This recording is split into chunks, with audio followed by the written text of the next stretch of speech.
Can you hear me? Yeah, I can hear you clear. Can you hear me? I'll just have to be quiet and listen more. Okay, let's see. I was trying to Just turn your volume up a little bit. All right. Yeah, it's as far as it would go. No doubt. Like I said, I can hear you. I just have to. He done clicked himself off, look like. Let me clear this stuff out. Maybe that's what it is. Volume. Everything looks good. All right, my brother just, I don't know if he clicked himself off already or not. So I'm gonna give him at least 5 minutes to come back in. Peace. Harold Richardson, grace and peace be with you, bro. While I'm waiting for my bro, I don't know if y'all got this by the man Pianki. It's one of my favorites. I'm really bad with books. That's why it looks like that. I don't know. That's probably coffee or something. Matter of fact, I got some coffee right here.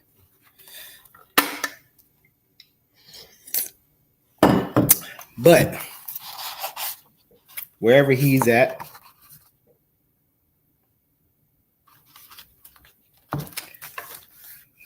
so his book doesn't have page numbers, but this one I came across. I'll read it to you. And again, this is by Mr. Douglas Griffin.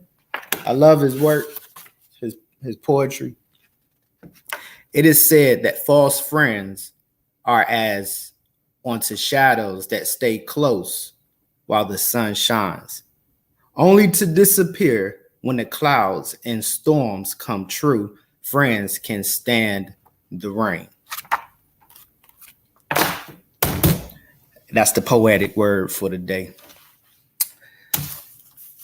So I see my man's is not. Let me make the phone call. If he's not here in the next 2 minutes, I will go ahead and go with this discussion. And basically what we are talking about, just to give y'all a update, I did a show about a week ago. I'm here, bro. When I had to black out when you called me, I was in the background. I listened to you read the poem and everything. Okay, all right. I'm gonna go back and wait about 30 seconds and I'll be back in that. Okay, I got you. We just want to make sure we get this right for y'all. But you told me to give him 30 seconds. I give him 30 seconds. While I'm giving him time to come back in. So I did a show with Dr. Jeanson, and like I told my bros before, it looked like I kicked the beehive because man, people started coming out the woodworks, talking about the man is pseudo, he don't have the credentials and all that, when all of his stuff is pretty much public. But there was another accusation that came out of this that I really don't appreciate. Okay, I see you, bro. I see you. All right. Yeah, and you sound clear too. All right, so it might have been on your side. I don't know. Long as it's working, we good. I haven't made any changes since you left. Right. So you were saying you kicked the beehive. Continue. Yeah, so I kicked the beehive with this topic on DNA, and again, my only intent was to bring, you know what I'm saying, the Black conscious community, folk, and Black Christians to a place that we can actually start to build and have real conversations, because looking at our history, there seemed to have been some validity to what they were saying as far as our ancestors being from being descendants of ancient Egyptians.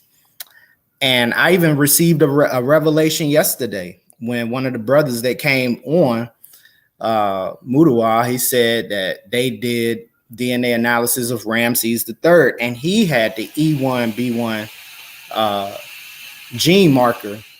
So that's even more confirmation for the claim that our ancestors are of the ancient Egyptian stock, because Ramses III comes at least probably 100 so years, maybe 150 years before Taharka. If I'm not mistaken, hold on, let me find where did I put my book set. Go ahead and grab these books. Let's see, Taharka. Of course, he's the 25th dynasty. So, but I think Ramses the Third. Are you able to look it up real quick? You want me to? I think he was like the 21st, 22nd. Ramses the Third. Yeah. I had the. Oh, here it is. Nope, that's the Assyrian timeline. In any case, the main point is Ramses III comes at least 100 and something years before Taharka.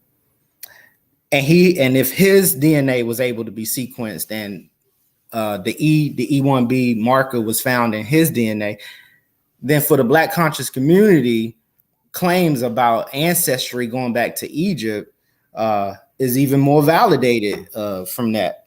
And Britannica says reign 1187 to 56 BCE.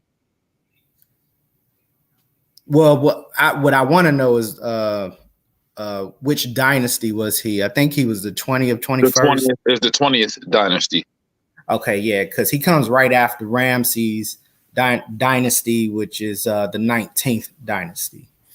So again, it's like I thought that would have been like, oh, okay, that's kind of crazy, especially coming from a white Christian scientist who says, yeah, hey, African Americans are descendants of the ancient Egyptians.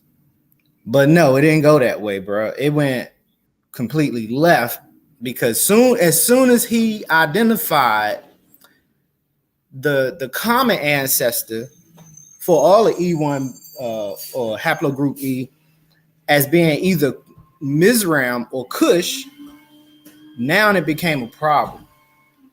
And the reason why it became a problem is, one, because these names are found in the Bible, right? These names are found in the Bible. I'm sorry, they out there taking my trash out. Anyways, these names are found in the Bible, so it was a problem. And the second reason it was a problem was because they brought up a situation about the curse of Ham and stated, this is their statement. Oh, we allow Dr. Jeanson to come on to the show, and he basically stated that Black people are cursed because we come from Ham. I was trying to figure out where that came from, because during that interview, Mr. Jeanson didn't make any suggestion about anybody being cursed. Yeah, I didn't hear that either. And then from my understanding, I read the Bible quite extensively. I ain't seen nowhere in the Bible where Ham was cursed. Wasn't it Canaan that was cursed? Indeed it was. You want to go to that verse? I can pull it up and I can read it. That's what Genesis. I can read it or pull it up if you want me to. Yeah, pull it up real quick. I'll read it. I'll read it for you or for them. Genesis chapter. What's the address to it? It should be Genesis. Genesis is right after the flood, so it should be chapter 9. Okay. All right. To avoid a lot of time, not wasting time, but to avoid taking up time. Right. Let's see. So we're gonna go to. I'm in chapter 9 now. Chapter 9, verse 20. Right back. All right. Just go start at 18 since that's the start of the paragraph. Okay. All right. And the sons of Noah, again, this is Genesis chapter 9, y'all. Starting at verse 18. Verse 18. And the sons of Noah that went forth of the ark were Shem and Ham and Japheth. And Ham is the father of Canaan. You might want to highlight that verse because we're going to come back to it. Okay. Verse 19. These are the three sons of Noah, and of them as the whole earth spread. And Noah began to be a husbandman, and he planted the vineyard, and he drank of the wine. I flipped the page by accident. And Noah, we're back at verse 20. And Noah began to be a husbandman, and he planted a vineyard. Verse 21. And he drank of the wine and was drunken, and he was uncovered within his tent. Mm-hmm.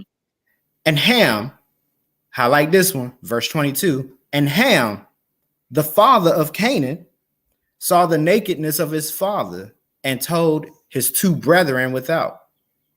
And Shem and Japheth took a garment and laid it upon both of their shoulders and went backwards and covered the nakedness of their father. And their faces were backward, and they saw not their father's nakedness. And Noah awoke from his wine and knew what his youngest son had done unto him. And he said, Cursed be Canaan, a servant of servants shall he be unto his brethren. And I'm going to pause there. I mean, it literally says, Cursed be Canaan. Doesn't say Ham. And it even delineates, 2 or 3 times before you get to that specific verse, that the curse is on Canaan specifically and not on Ham. It's Ham's son that is cursed, Canaan. But continue. Oh no, I was just leaving it there. Okay. So that was one of the arguments that my counter argument to them was, where did you get Ham was cursed from? And so they made up certain excuses talking about by extension, Ham is cursed because Canaan is cursed, and Canaan is by extension his son. Somebody said that. Yeah. You can't make this stuff up. So to me, it's like, if you're going to blatantly ignore what the scriptures say, this is just another indication and sign of what? Intellectual dishonesty. Because if I can go to the text and read for myself, it says here, and Canaan was cursed. It was specific. And it seems like at the beginning of the paragraph where we started reading from, what was that, 18? It specifically made a delineation between Ham and his son Canaan, specifically. Even so, if we, according to the Bible, Noah cursed Canaan. That's just what it says. So to say anything else would be different. Now, here's the crazy part about it, and the reason why I said we should highlight verse 18 is because for some reason, and I believe Moses is the author of the first 5 books of the Bible, and when he's making a reference to or emphasizing the term, what it says in 18 or 19, Ham, who is the father of Canaan. Why is he emphasizing that so much? Why is he emphasizing? And he not only emphasized it once, but twice. Twice he emphasized it.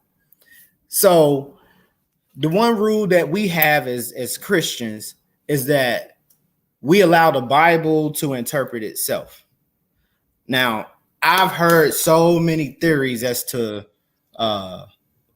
what happened in this situation with Noah and Ham. But before we go there, I just really want to point out the fact that, number one, I did not, and Dr. Jeanson did not, and no other Christian that day or any day that I'm aware of was here on this show promoting a curse of Ham. It's not in the Bible, and no one suggested it just because we suggested. And I agree with Dr. Jeanson with his research. If his research demonstrates that perhaps, not even, well, I would say perhaps only because there's opposition to his work, but his research shows that African Americans are descendants of ancient Egyptians, based off the Y haplogroup, the Y chromosome haplogroup of E1B, and all that. What is wrong with saying that? You know what I'm saying? Like, I thought that was something that we was all proud of, or at least the Black conscious community was proud of. You know, Then one of the brothers said yesterday that they felt like, and I don't want to say what he said in the wrong way because I could be misquoting him, but he said something to the effect that he was throwing a bone. Oh, yeah. And I just didn't really like. So that means anybody that agrees with you is only agreeing for the benefit of finessing us, or I mean, I don't know, man. I don't know what's in the brother's mind. I just know that he said that it was somebody, he was throwing a bone. But I mean, yeah, and I'm just curious, are we not looking at the science behind it? But then are we looking at the science as like, we gotta pick a side. Like, you can't just be like, I don't like this person, so I'm gonna act like I can't trust nothing he say because he a Christian scientist, or however you want to look at it. I don't necessarily know if I 100% agree with that theory, just me personally. But from what I saw, the science, I would rather hear, let's look at the groupings again from a genetic standpoint or something like that. I just didn't feel like that was 100% based on the trajectory of the information. It was more so they just didn't like the speaker. That's what I felt. That's what I felt. I could be wrong. I don't know. They called it confirmation bias. Yeah, I did hear confirmation bias. But it's like, that's exactly what they are doing. They've been anything that doesn't support the Bible, no matter what it says, like, you can come from a monkey, that's their doggy bone. And their doggy bone definitely is the out of Africa theory, because although they still come from monkeys, hey, guess what? At least they come from Africa. Yay, Black people were the first ones to evolve from monkeys. I mean, I don't necessarily adhere to that either. I don't believe we came from monkeys. I don't believe Australopithecus or any of those, Lucy or any of those. I don't believe that we started off that way. Right. I just don't.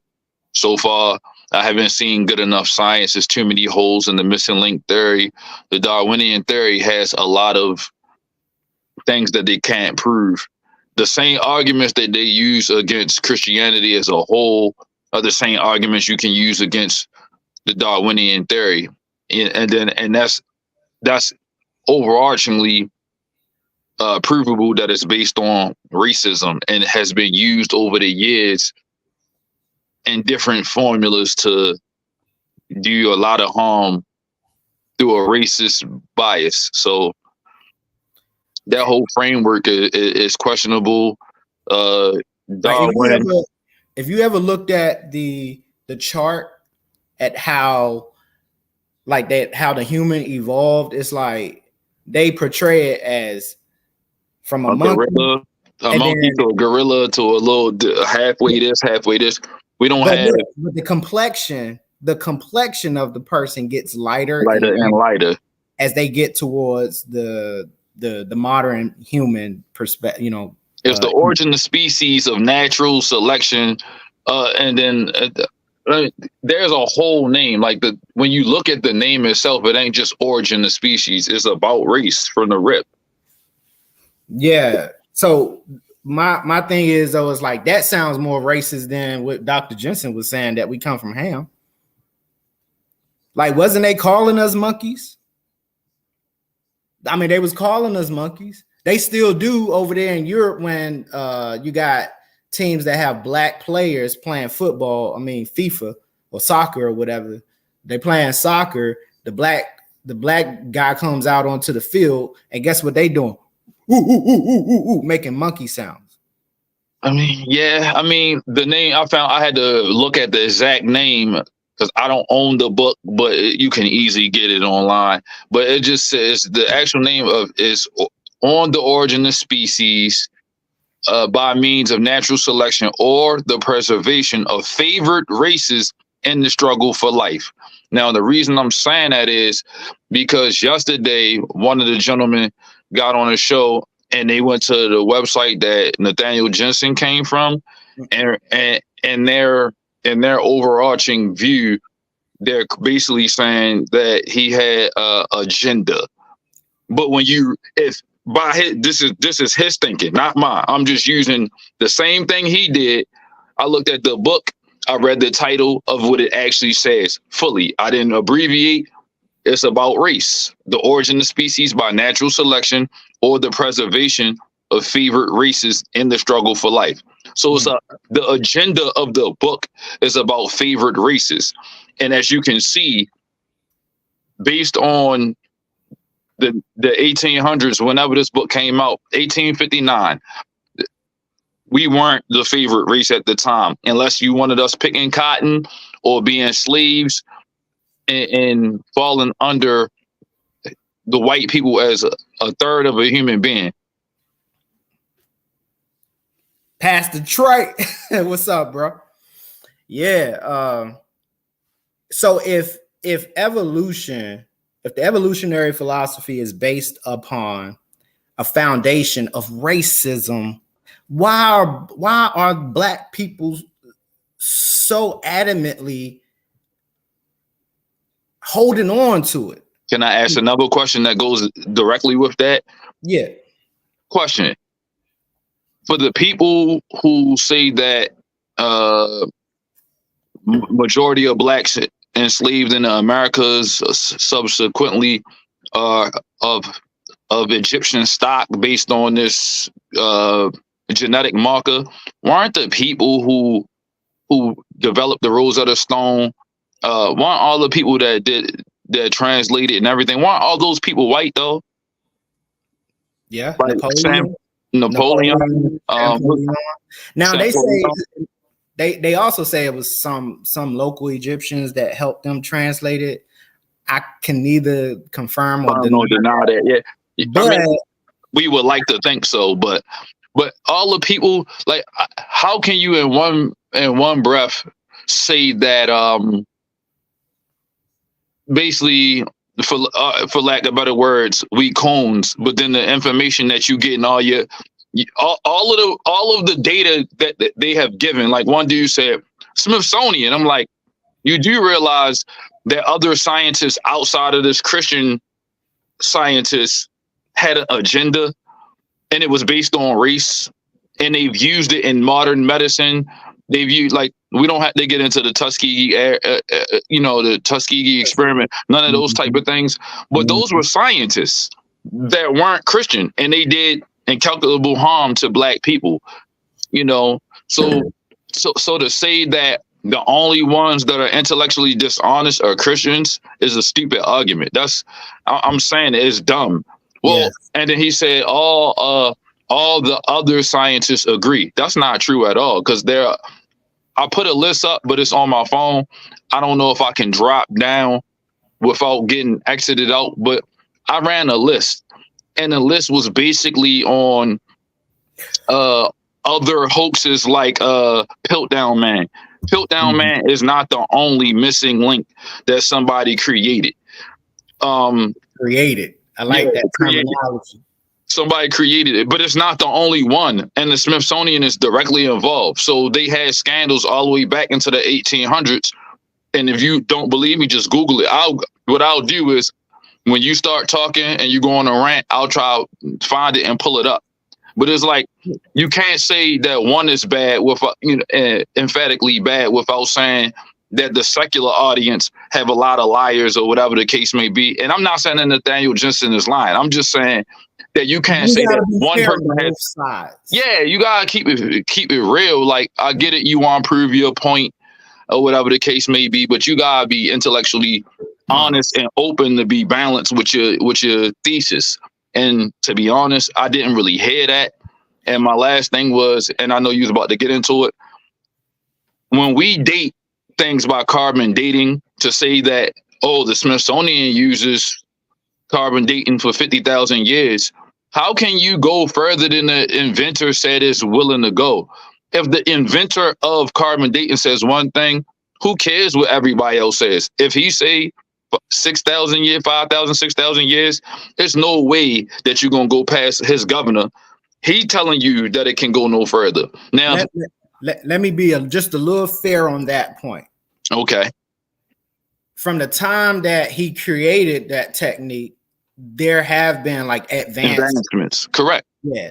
So if the Smithsonian has come up with a way to date carbon dating past that threshold that the inventor gave, what he should have did was provided that information to at least confirm what he was saying is true, not just pull something off the internet and say, oh, well, but that's my point. That's my point. And I'm not saying in his defense, because I'm not gonna say my little piece and then try to play it like he didn't have anything good to say. What I'm saying is, in his defense, he did not have a lot of time to really work through his argument. It wasn't like he prepared for the argument, to my knowledge. So he may have had other, because he did try to find some things and he couldn't find it at the moment. So when he got back on, because we was in a time constraint, he didn't get a chance to really say his piece. So I'm not going to try to throw the baby out with the bathwater, because the first guy, he was saying some things that interested me. So I did more research. Had he said this, and this is taking ammunition from us, but who cares? I'm not like trying to hold the data like I'm the one. Fair, bro. We just being fair about that. When they date things, they don't use carbon dating anymore. The reason they don't is because of the inadequacies with it. There are other techniques that they use, and that's what I wanted to see if he was going to say that. But he didn't. He just didn't. Maybe he just didn't get a chance to. The reason I know this is because not only did I go back and double check, but because we've had these conversations before, I just wanted to see how far people's arguments were going to go, whether they're going to play with us and play with us like we just didn't know nothing, or were they going to give us solid rebuttals. And you could see the show from yesterday and go back and listen to what was being said. But carbon dating is not the end all be all. Like, there, he could have used other types of dating, but don't reveal those other techniques yet. All right. Let's let them come on, if they decide to come on, to present us with the up-to-date information as far as radio. I mean, I already threw out the extra information for them to source. So it's like, with me, I don't get off on trying to push my belief system, because if I was wrong, I would like to be corrected. But so far, I haven't heard anything to make me stop being a Christian. I mean, a lot of these arguments we've heard probably a myriad of times. So it's just like years. Like, I'm 44, so it's been over 25 years. Let's see. Harold Richardson, I don't want his statement to go unyielded. He says the Coptic Egyptians helped. Could have been true. Yeah. I haven't even looked into that information as of yet. I mean, that would make sense. Yeah. What I do know, though, and this is kind of a sidebar conversation, but that was the plan. we gonna go back into the curse of Ham situation in a second, but let me cover this real quick. What I do know is right after the hieroglyphs had been translated and published, you had what you would commonly see is that these artifacts that some of the local population in Egypt at that time, these grave sites was where these treasure tombs were located, and they would themselves go and take pieces here and there. And if you look up the information as to how the bust of Nefertiti was found, it was just found laying in the sand. So it could have been somebody had taken it from its original location, was carrying it, and it fell in the sand and it got buried. But right before then, they were going into the caves, taking treasures, selling them on the black market. And then here comes Flinders Petrie. Flinders Petrie comes in, and what he does is establish a system. And I think this is why they call him the father of Egyptology, because the same local people who was at first still, now I want to say stealing, because you can't, if these are your ancestors or whatever, if these are your ancestors and you go and take stuff from the graves, then you're not really stealing in a sense. Maybe, I don't know. But anyway, instead of them selling it on the black market, he hired them to meticulously go into the graves, and for every piece of pottery, treasure, necklace, combs, whatever, he annotated it. He annotated it piece by piece. So as far as the Coptic Egyptians' involvement is with the translation portion, I can see that happening. So but I'll look further into that, and I appreciate your information, Richardson. All right. Now, scripture. Are you going into the Bible? Well, let me read this first, and then we'll go into that. Mr. Stephen J. Gold, I think he's a biologist. Stephen, I'll spell his name for you. Stephen J is his middle name, Jay, last name Gold, Gould. Now, this is what he says. Biological arguments for racism may have been common before 1859. He's an American paleontologist, evolutionary biologist, and a historian of science. Okay. So when I tell them that the ideas about black people evolving from monkeys and all this other stuff is based off the scientists of the 19th century who were racist, why are you still holding on to evolution? If it's proof. But let me continue. All right, biological arguments for racism may have been common before 1859, but they increased by orders of magnitude following the acceptance of the evolutionary theory. The litany is familiar. Cold, dispassionate, objective, modern science shows us that races can be ranked on a scale of superiority. If this offends Christian morality or a sentimental belief in human unity, so be it. Science must be free to proclaim unpleasant truths. So in other words, the evolutionary theory promotes, like you read in the title of The Origin of Species, the superiority of races. You can't get no more racist than that. But this is how they flip it. This is how the Black conscious community, from people that I've talked to, have kind of hijacked that perspective. Since we've had the out of Africa theory, now it's no longer a problem that we come from monkeys, because we were the first ones on the totem pole. We were the first ones on the totem pole, so it's okay. We come first because everybody else comes from us. So they accept it. Mr. Coffee, that are comparative. Let me show what he's saying.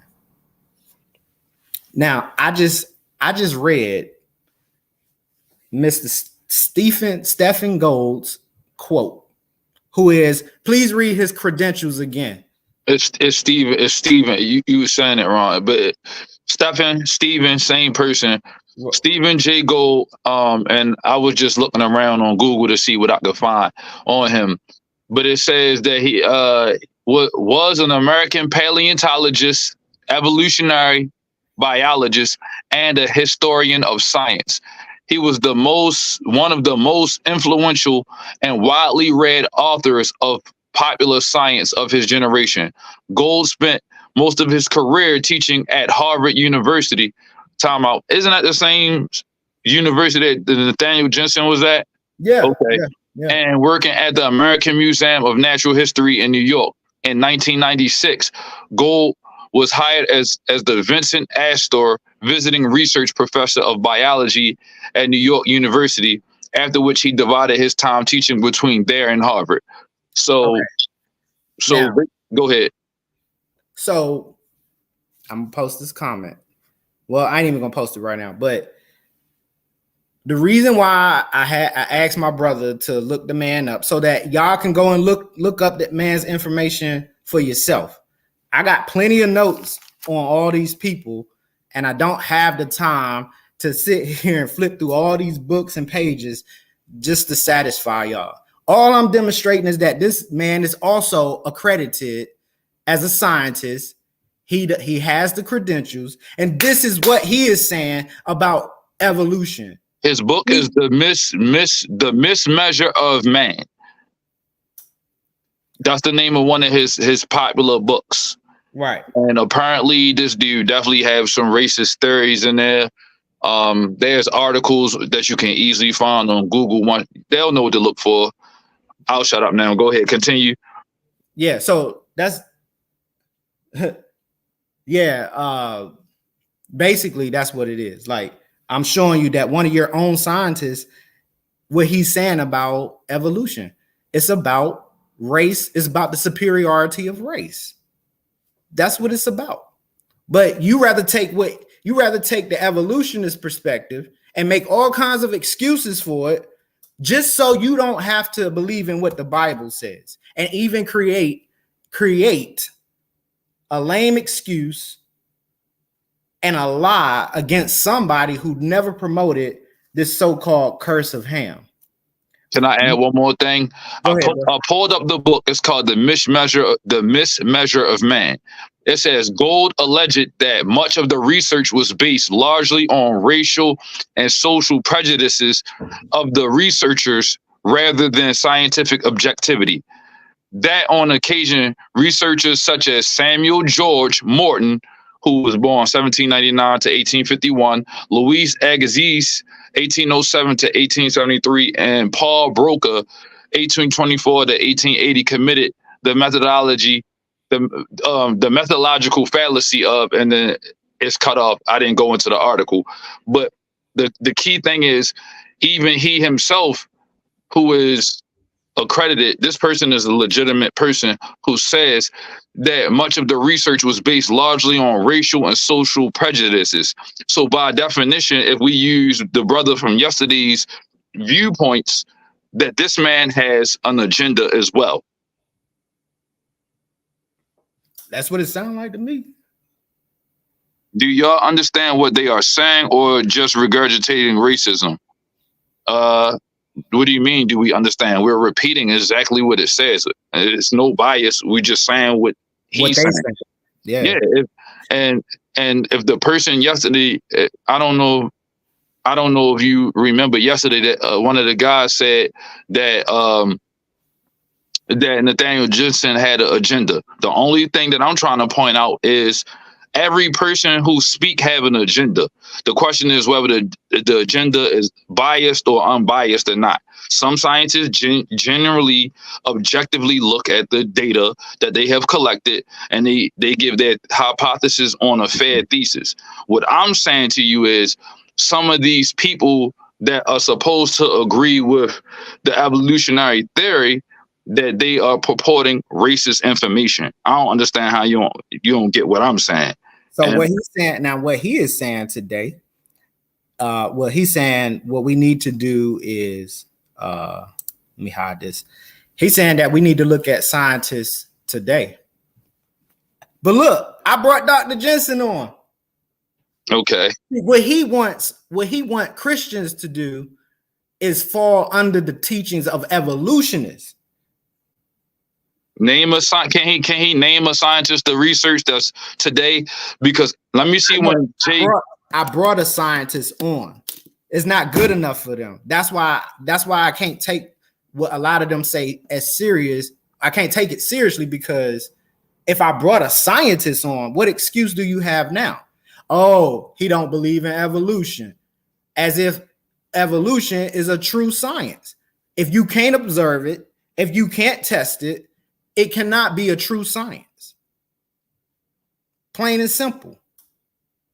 They want to try to get people caught up in the weeds with all these. How update does the scientist have to be? Because Stephen Jay Gould died in 2002, and he was only 60. So he died. I don't know what he died from, but he was born in 1941 and died in May of 2002. But he didn't know that. He didn't know that. So I mean, that's why he made it's within our generation. I graduated high school in 2005. He said 20. When did he die again? When did he die? He died May 20th, 2002. Mm-hmm. Yeah, I was 2 years into the military at that point in time. So yeah, I was a grown man. So this is somebody that had some work, had some skin in the game. He was also at the same college, and I didn't pick it to be like this. It's just apparently, if you a lot of these legitimate scientists, so to speak, are people who have all been to Harvard. So far, I've seen quite a few of them that have not only done Harvard, but a few other places that they typically name when they in this particular realm of studies. So I just wanted to point that out. Yeah, the problem is the scientists that we associate with, they don't see them as being legitimate. Although, as you just pointed out, they got the same credentials as everyone else.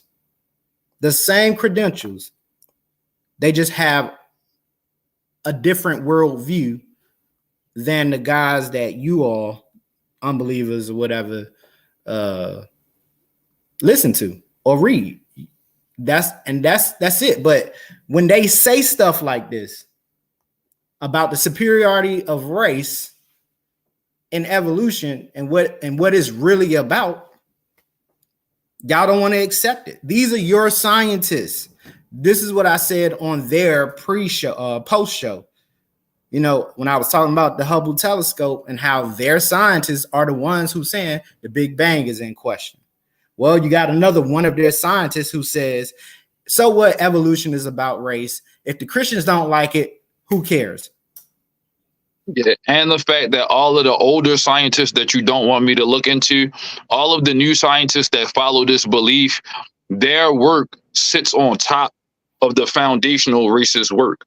For example, one of the guys that I'm looking at, I'm on Harvard. I'm on the Harvard library.edu, library.harvard.edu. The article is about scientific racism, and some of the names that are coming up is the same names from the last guy. Louis Agassiz was a zoologist, geologist, and a professor who served at Harvard University's Lawrence Scientific School in 1847 to 73. And apparently dude was racist. And because I mean he was a part of the zoo. The zoology is animals. So to be studying black people as animals is crazy to me. You know what I mean? And this is what the evolutionary theory is built upon. So to say, oh, I'm gonna just separate the parts that I like, you can't cherry pick. That's unfair. Bingo. That's it. Why cherry pick? That's a lie, bro. Look what he said. He said, and they are not respected even to the point that they had to create their own journal so that they can have articles. Harvard is not respected. That's on him. If you think Harvard is not respected, Harvard is one of the. What time is it? Continue. Say your views. We've been on for 45 minutes. Okay. How can you say that Harvard is not a respected school? He don't have. Let's see if he wanna come on. Okay. Because again, I still wanted to go over this stuff, but maybe it's not pertinent. Maybe it's not. What else do you have on your list? I'm gonna let him. Let's let him come in if he want to come in. Let me see. So I'm talking about the creationists, not Harvard. Okay. So I'm gonna put the link out there. Let's see. I'm gonna put the link out there. Copy. And we're gonna see who want to come on and say their piece. All right, but as we wait for people who want to join, let's kind of jump off of that because I feel like we're beating a dead horse with this whole evolutionary thing. Yeah, for sure. And I just want to go into a little more of this curse of Ham and what it could possibly mean. Okay. Mm-hmm. Now, before we got a little distracted, I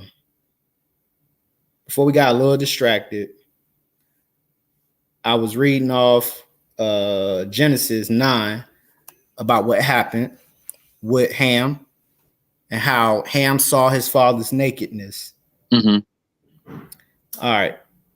So we as Christians, we have a rule. We try to allow as much as possible. We're supposed to allow the scripture to interpret itself.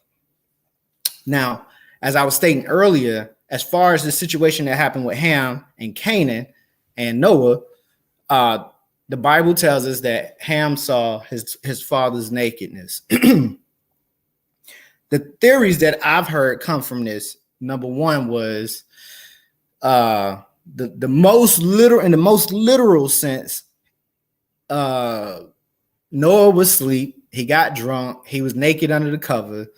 Ham walked in, pulled the covers off of him, ran outside to tell his brothers, "Ooh, look, Dad is naked." And they turn backwards, cover up Noah, and then Noah wakes up. He's mad, and then he curses Canaan. He still doesn't curse Ham. He curses his son. That's one theory. The second theory is a crazy theory. Some people say, some people believe that this is talking about rape. Like Ham went into the tent, uncovered his father's nakedness, and had sex with him and violated Noah. And then Noah woke up afterwards after Ham went outside and bragged about it.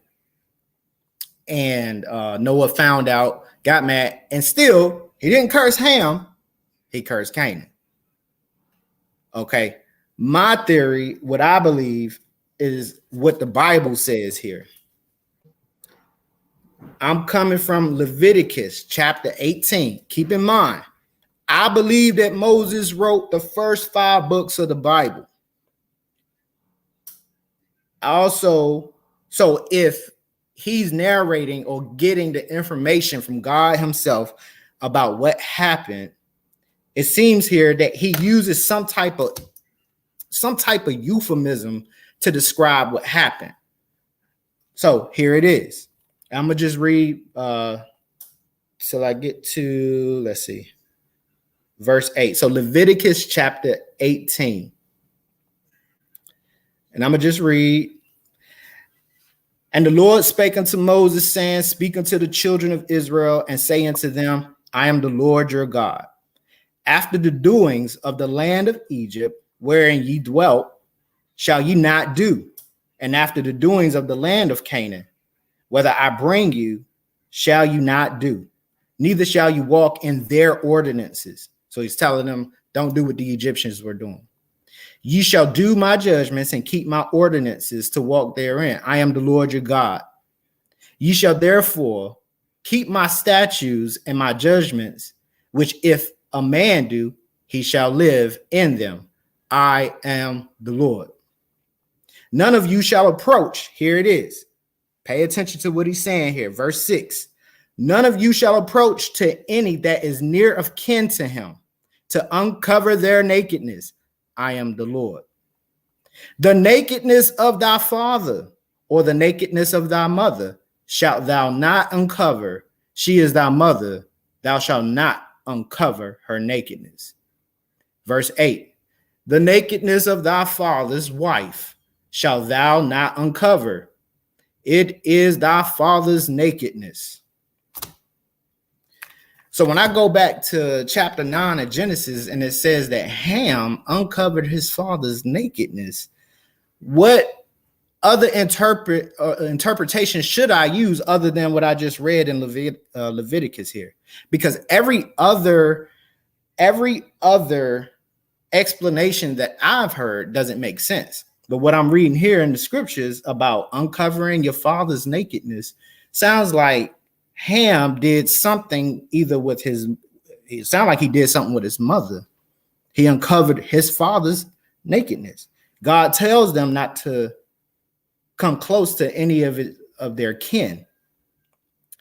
So the situation in chapter 9 looks more like Ham had sex with Noah's wife. Now it makes sense that that Canaan is cursed, because now, remember, he emphasized in chapter 9, he emphasized Canaan is the son of Ham twice. So it's something going on there with Ham and Noah's wife or his mother. That's the best explanation that I can come to. But again, Ham is not cursed. Ham is not cursed. It was Canaan. And maybe because Canaan, and this is a study that I haven't gotten too much in the weeds with, but if something happened with Canaan, let me say this, if something happened between Ham and his mother, and if she gave birth to Canaan, then it would make sense that Canaan, that they would emphasize twice that Canaan is the son of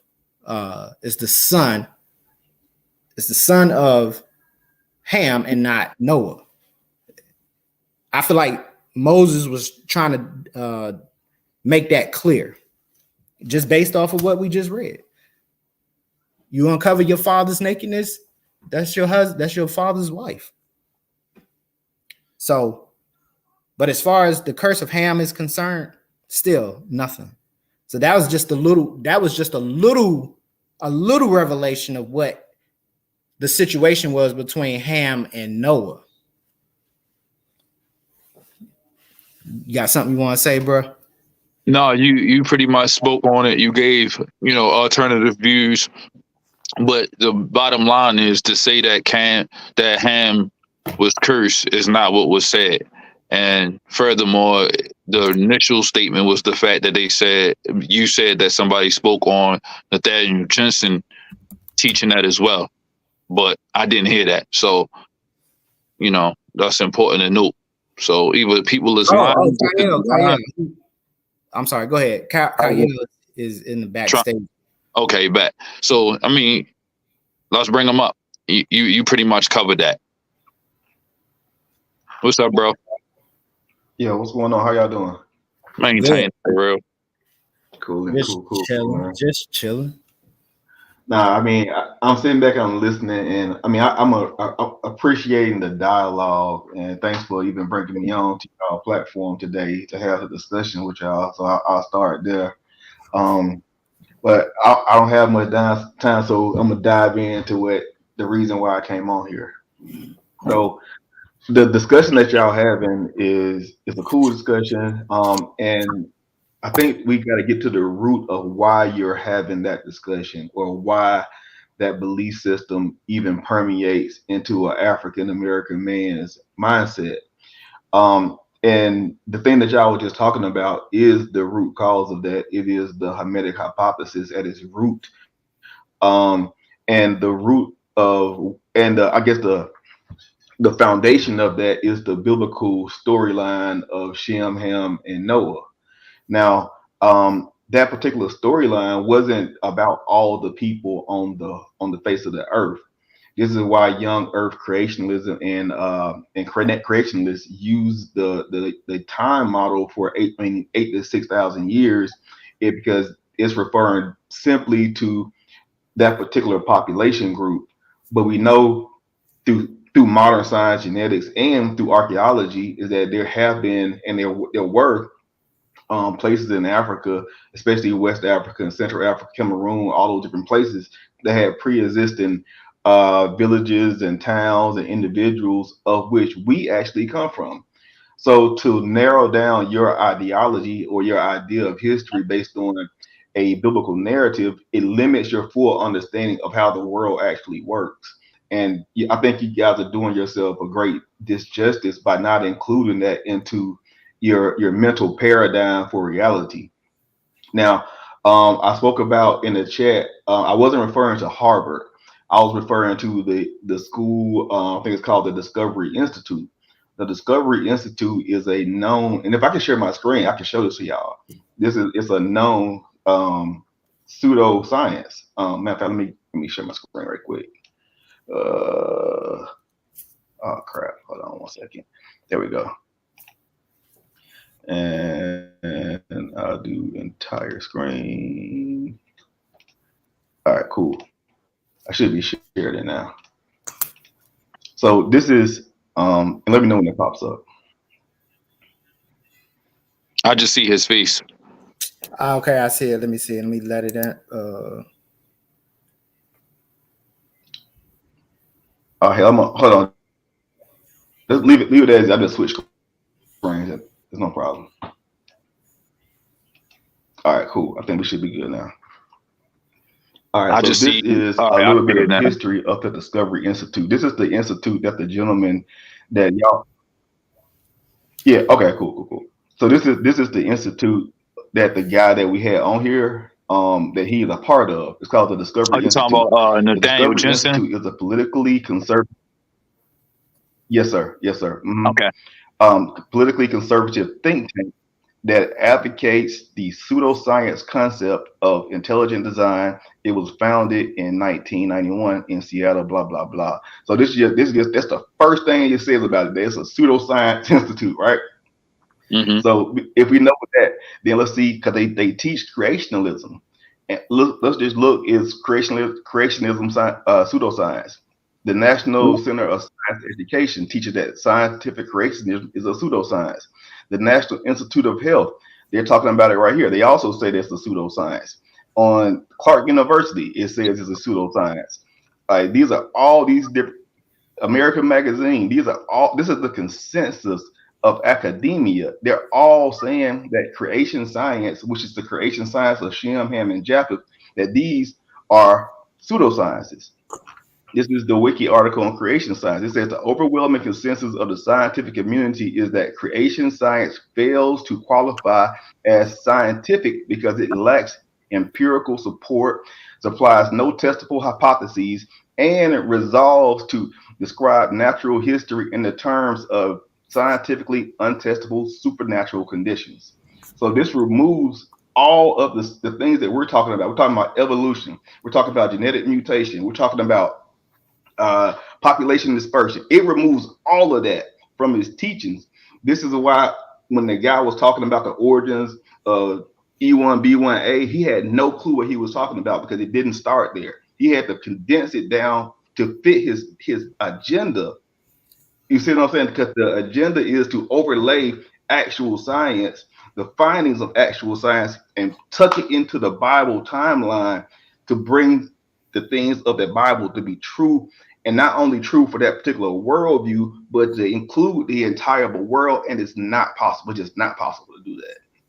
And that's what we're messing up at, is because we're not taking the time to understand that, hey, how is this guy true about this? How is there even diversity amongst humans in 6,000 years? Scientifically, that would be impossible because the genetic rate of mutation for haplogroups is right around 6,000 to 8,000 years, and I think the worst case scenario is 7,990 years. So we know that not to be true. Especially, it's not true because we are E1B1A in some instances, right? For the most part, that means that there could be no other groups that predate us or that come after us, because there's not enough time to develop those different mutations that will bring forth those other people in groups. And we know we got K, we got J, we got R, we got all these different mutations that's happened over thousands upon thousands, almost hundreds of thousands of years of humans being on the earth. And this is the problem with that, is because now, once you condense down the history, you have to then our own story. We have to remove us being from Central East Africa, then migrating to West Africa for 25,000 years and having civilizations, and not civilization, but quasi civilizations there, having empires. We had 3 empires there. Then we got the Knox civilization. We got Bingertown. Bingertown is 18,000 years old. This is where humans live. These are where you have 800. We mixed with them when we came from the East and migrated about 18,000, 20,000 years ago. All those stuff we know as a fact. We have the archaeology to prove it. We have the genetic evidence to prove it. But we just throw it out the window to fit what we want in that Bible to be what's in real life. And I would say you're doing yourself a grave injustice by doing that. All right. So that's Mr. Kyle. Did Darian, want to respond, or you want to go for it? It's up to you. It don't really matter. Go ahead, GT, while I pull up something. Okay. So, Kyle, bro, you brought up about the archaeology, right? So, in Dr. Jeanson's experience in talking to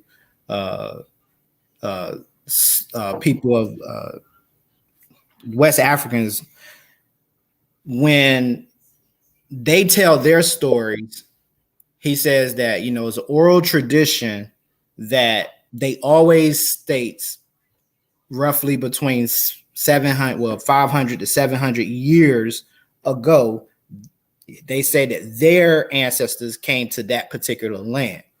He also brought up the fact that the scientist or the anthropologist that does the study over there, and some similar studies that he does, he also stated that they tell us that the archaeology doesn't agree with their oral traditions. So for me, it's like, well, why can't we trust what the people say versus what the what they believe the archaeology says? Because as I pointed out, I think it was a few days ago, you will find anomalies when we deal with archaeology. And who's to say, and I think this is the influence of how archaeologists come to their conclusions. They're using the evolutionary model as their basis to interpret what they find in the ground. That's why they don't listen to the local people, the indigenous people there in Africa, even to this day, when they say 500 years ago, our ancestors came from this place, and this place in Africa. And the reason why is because the archaeologists already have a preconceived notion about the history of our people. So then you say we would have to erase all of their history, the archaeological site. No, we're not. That's not even. You don't even have to do that. All you have to do is just put it in a different timeline. We're not erasing history. We're just putting it in a different timeline. That's all that we will be doing. The towns that you mentioned, Dingertown and all that, it remains. It's just that it was established a little earlier than what these other scientists are saying. The rate of mutations, right? When you help correct me in what you're saying in regards to the rate of mutation, are you looking at the mitochondrial DNA and the mutations in that, or are you looking at the paternal mutations, and are you looking at that? Yeah, I'm looking at both of them. That's the rate of mutation is similar for both of them. Now, the difference is when we're talking about establishing a haplogroup and admixtures. So what happens on the allele? Allele is like a single strand, a single gene or input data into a DNA strand. They have something that's called STRs, right? Standard. Right. I forgot the name of the acronym. Is repeating something, right? Standard polymorphic repeat. What these things do is inside of a genetic strand, they have different mutations that happen to different people in that population. But then when that mutation happens on a consistent level within those populations, you get something called STR, which is a track of data, which is similar amongst a group of people. This is how you understand those mutations, because it takes that amount of time for those strands to recombine and be similar on those higher levels. So with that being said, we can look at those things and analyze the differences in I wouldn't say sub-Saharan, let's say Yoruba populations. We can see that these populations are the same as the populations amongst the Igbo people and the Ga and the Dumbe people. And you can notice that these people had a similar origin. Now, when you're talking about the origin stories dealing with, because I'm not going to deny, because you said something that's true, but we got to also know why it happened, because we got to use the CRAP method, right? CRAP method means what is it? My mind is complete creation, who created it, basically, the relevance, the accuracy, the what's the accuracy? The other A. It's another A in there, and purpose. But we got to understand that to define, is this a credible source? How is this source being used? Because with that being said, you do see people Yoruba, you see people that are Igbo that definitely say that they came from Saudi Arabia or Mecca, or they may come from Egypt, and they may have come from Israel. They say that in their oral traditions. I'm not going to deny that. But those are the traditions that are populating for people that do not practice the indigenous belief systems.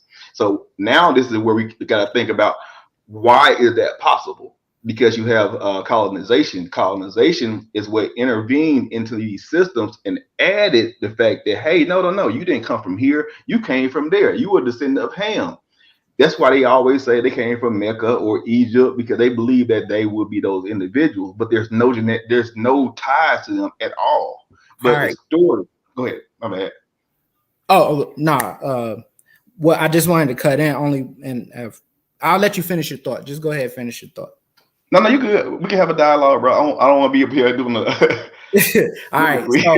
So that, see, in that part right there is where we differentiate as far as what they say. Now, again, this is not my strong suit as far as study is concerned, but from the information, and you help confirm this, that what they say is exactly what Dr. Nathaniel Jeanson is telling us from his research in regards to the division of the haplogroups. All he's saying is that when he's looking at the Y chromosome, the Y mutation, the mutation rates within the Y chromosome, that's father to son, father to son, father to son. It's consistent. When he takes and it's every 2 to 3 generations, you see these, what you were stating earlier, that error, that copying error that happens. So at that rate change of only 2 or 3 generations, he can go back and see where this haplogroup of E1b divided, and when it split or divided, it went in two directions. It went it went east into starting from Ethiopia into the southern part of Saudi Arabia, and we're talking between 700 BC to about the first century AD. And then the second group, the E1B1A, which is, I would say, is consists of mostly African Americans today. He states that from the time there was a migration that took place between 700 BC and the first century AD of the E1B1A, and they went west. And so when they say that they came from the ancient Egyptians, we're looking at 700 BC, right before 664 BC. The what you call it, Taharka, how Taharka was taken out of Egypt around that time, and then it all fits historically. So I think on this one, I'm gonna take what these people say as far as their oral tradition is concerned, because it seems to match it matches the spread of this Y chromosome from that particular area of Sudan around the time Taharka was kicked out of Egypt. So for me, I don't see why it's so hard to accept something like that, and we can still leave their archaeological sites where they at. We just put them in a different timeline. Influencing science into the Bible. I think that's not a fair statement, because I can find so many different scientific statements where the Bible is not trying to be scientific. It's just explaining a natural phenomenon, like the difference between every star in heaven. Remember, we could only see some of the closest stars because of the Hubble telescope. Now we got the James Webb telescope. But if you read, I believe it's in 1 Corinthians chapter 15. For the sake of time, I'm not going to go there. But if you read in 1 Corinthians chapter 15, he makes an astronomical statement about how the bodies, the celestial bodies, talking about the sun and the stars, are different than the terrestrial bodies that's in space. And terrestrial bodies, which you will learn in astronomy, are planets. The celestial bodies are represented by stars. So they knew this even in first century AD, but it's not a science book, but it's scientifically sound, because we didn't find this out until we actually got these high-powered telescopes. So no one is inserting science into the Bible. It's just there. It's just there. You said his work doesn't meet the criteria. This was another thing that we had covered. His work does meet the criteria because he made hypotheses, and he also made he had hypotheses and predictions and testable predictions.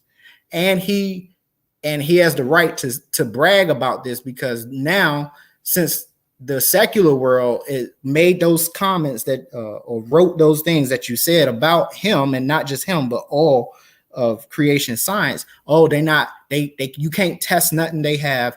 They don't make predictions. They don't have working hypotheses. But not just in this work, but in other works of other Christian scientists, they are doing exactly that.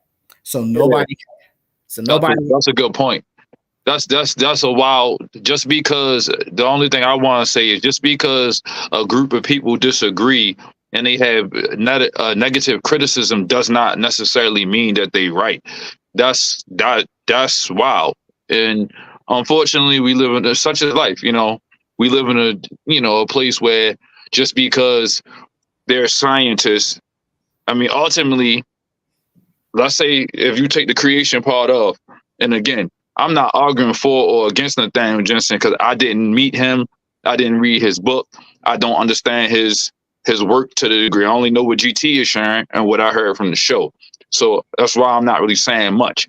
What I'm trying to say is a lot of the things that we say about evolution or creationism can be said about evolution.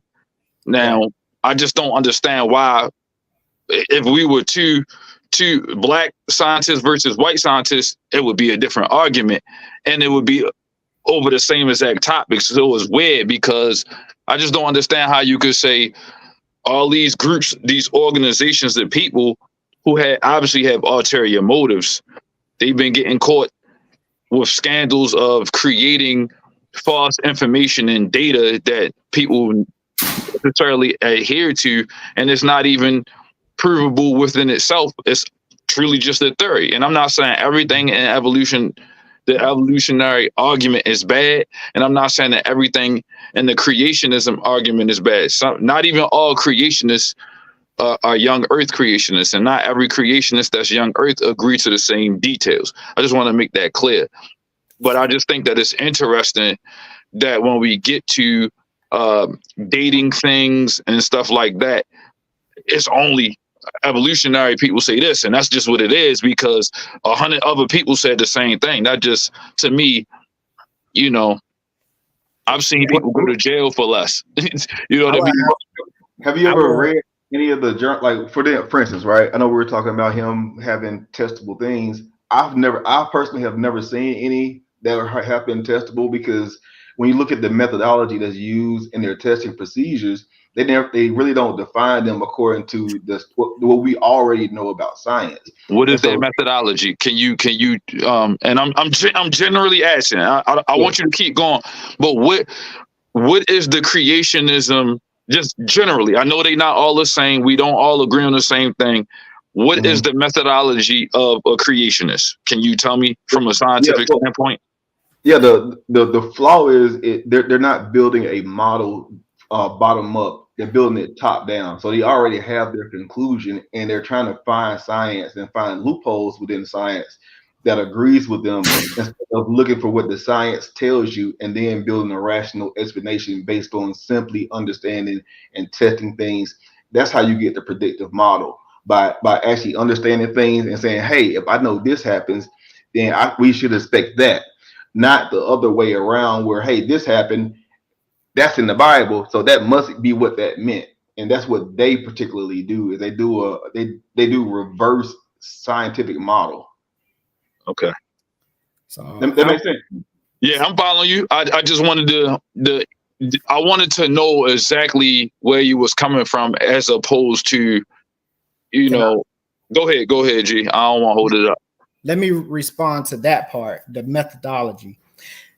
Christian scientists, or as I would prefer to say, scientists who are Christians, they approach every situation the exact same way that other non-believer scientists approach it. When they, for example, let's just say a fossil, for example, right? Mm-hmm. When an unbeliever walks up on a fossil, the first thing that they will do is try to determine how deep it is in the ground, and say, okay, according to the standard stratigraphy given in geology, in the field of geology, we can date this fossil to 100 million years. Okay. Yep. But a scientist who's a Christian and has a biblical understanding, what they would do is look at this fossil and say, okay, this fossil is such and such underground, looking at the stratigraphy that this fossil is laying in, and they will deduce that sometime during the flood, this fossil was buried. So then it's like, okay, when we look at both parties, we have to look at where they getting their information from. Mm-hmm. What other methods are they using? Like, can they test it? Can you test this fossil? You can't. So you're talking about empirical evidence? Yeah. Okay. So basically, all I'm saying is that Christian scientists and unchristian scientists are using the same materials. That's what I thought. But that's what the fall comes into that. That's the whole point I'm trying to make, right? So in science, once you interject your personal point of view into it, it's no longer science. You But see that's what I'm saying? Because at that point, like for instance, right, you said something that was key. There are scientists that are Christian that, well, actually, most scientists that are Christian agree with the scientific community, but then there's a subset of scientists that practice Christian-based science, and that's the science of interjecting science into the biblical narrative to fit what's in that Bible. But the majority of scientists, excuse me, if you look at the Nobel Peace Prizes and all these prizes that happen, there's a lot of Christians on there. Probably the majority of them at this point. You got the Islamic era that went through. They had a lot of stuff in there because what they was doing was removing their belief in the Quran or the Bible or Buddha or whatever they did, and they just, this is what it is. And if we have to have the ability as people who practice the science in the scientific field to say, my belief doesn't matter. What does this data tell me? Not does this data tell me what my belief is, because leave that outside that door. Now we know that this sample tests at this layer of the terracotta, or the terracotta, I mean the whatever the ground called. My bad. My mind. Yeah, the stratigraphy. Yeah. Yeah, stratigraphy. Yeah, it tests at that level. We know that there's surrounding things that would also, these surrounding fossils and archaeology things would definitely confirm this theory. And now we can build a model based off of that. And that model doesn't have to fit the narrative of my religion. It just meets the narrative of this, what the science says. And that's I guess that's the roadblock that we're having, is that I'm listening to a lot of people and they're saying that simply when I found this, it made me understand this in the Bible more, or this in the Quran more. And okay, cool. That's how you want to do it. But you're not going to find scientific reports that mention the Bible unless these are Christian scientists. You see what I'm saying? Trying to fit ham. But that makes sense. I mean, because if a person is not a Christian, why would they refer back to the Bible? But to that point again of saying that, you know, Christians are trying to force science into the Bible, I gave you an example from the perspective of astronomy. I mean, just look at Francis Bacon, though. Francis Bacon was a Christian, a known Christian, and he's respected in it. I just don't see, and he pretty much was running with the scientific method. You know what I'm saying? So I guess I just don't understand clearly. I can see where there are people who superimpose biblical thinking onto a scientific results, that's an agenda and that's bias. So can you admit that the Discovery Institute would be biased because they are a Christian-based organization that are trying to force? Like, I mean, to be honest, bro, because I see your face. I didn't even know. When you read it to me, that was my first time hearing it, because I didn't know who Nathaniel Jeanson was until Jeanson told me about the show. So I think because we both on a platform at the same time and we both identify as Christians, I think the misnomer is that me and him 100% agree on everything, which is not necessarily the standard. What I was saying, what I was trying to say is, and I agree with you. They have an agenda, which I was saying about the guy from yesterday. They have an agenda. Their agenda is to prove that the Bible is real, to prove that God is real, which that's just what I mean. I wouldn't go as far as saying trying to prove, but just demonstrating that what the Bible says is reliable. Because that would then be forcing something onto somebody. If I'm making absolute claims, no, all they saying is like I just demonstrated. Look, the Bible says something about the stars being different from one another in 1 Corinthians 15. Although it's not a scientific statement, it's scientifically accurate because there's no star that's alike. None. Not even binary stars are alike. So again, all they saying is just because the Bible is a religious book, it should have accurate accurate information in regards to the natural world. And when it comes to the miracles mentioned in the Bible, well, those are supernatural, and so those go beyond the natural world. I don't expect unbelievers to accept the supernatural concepts, but when we looking at just the bare natural concepts of like Genesis and the creation, where the seed was in itself, as far as like the fruit trees or the grass or the animal kinds, they only producing their kind. We don't see any other situation taking place today. I think that's a fair assessment. Do you not think that's a fair assessment? Nah, I understand what you're saying. I'm not disagreeing. I understand why you're saying what you're saying. That's the first thing, right? But do you agree that we only see dogs giving birth to dogs, cats to cats, humans to humans? Yeah, you're never gonna see that because it takes so much time for it to do. Like, what we can see is the microevolution of things like finches and what's that stuff called, like moths. Matter of fact, the clearest example that we just had was the viruses, right? We saw how fast the mutations happened within the coronavirus. Mm-hmm. We on, like, I don't know what we at now. I think it started off at being coronavirus, alpha, beta, omega. We probably beta at this point. Megatron. It's mutating so fast that it becomes something different. So I don't disagree with you on the micro level. Species, yeah, microevolution is something that we can observe. You don't microevolution, yes. Yeah, Michael. So I think all three of us agree about microevolution being something that we could observe. You can use the scientific method to observe.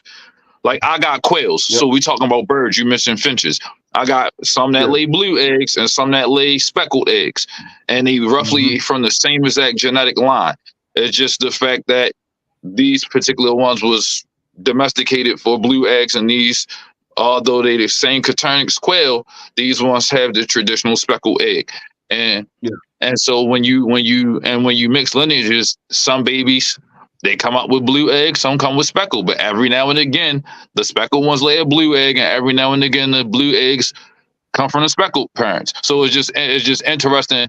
But my last statement is just this: equally, we can say the same thing, and not every time, but when it comes to, I'll say, sex, certain sects of evolutionary thinkers, they do ultimately the same thing as your qualms with people within the Christian, the young earth Christian scientist community. They superimpose theories that aren't provable into their line of thinking.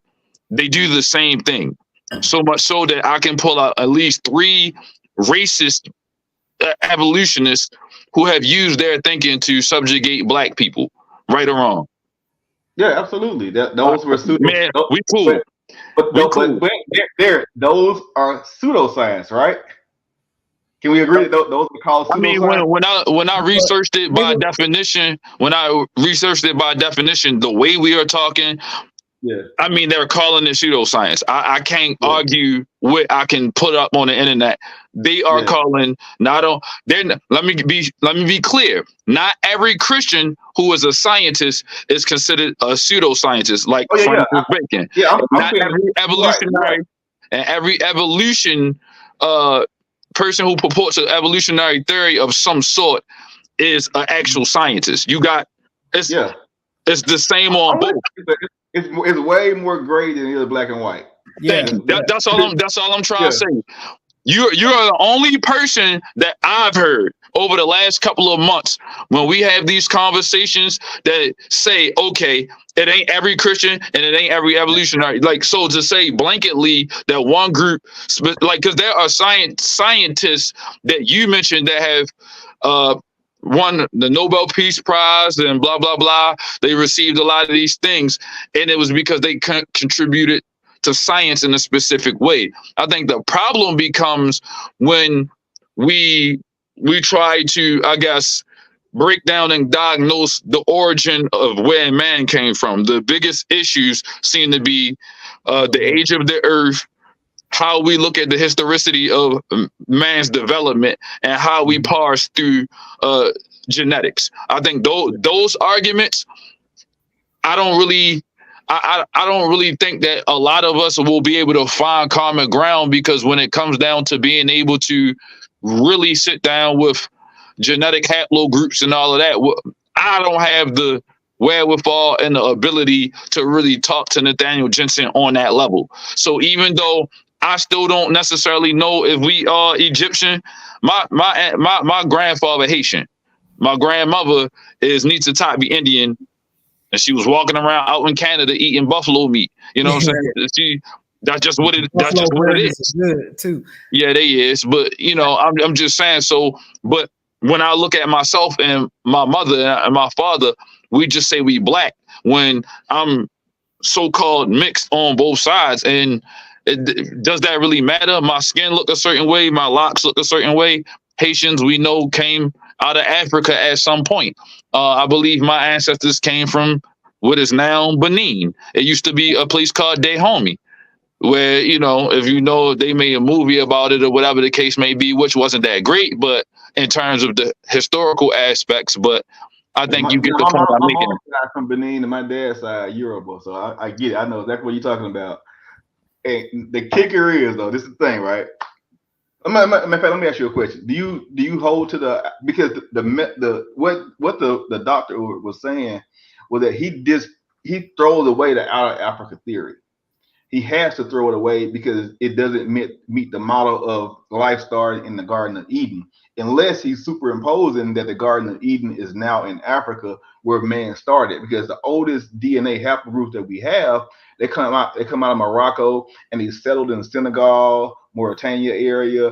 This is where you have A00. The A00 that was in West Africa, they actually migrated. They migrated to the east. They then became D and E haplogroups, and the DE haplogroup went across the Red Sea, and they settled in Yemen. They also came back around in the north.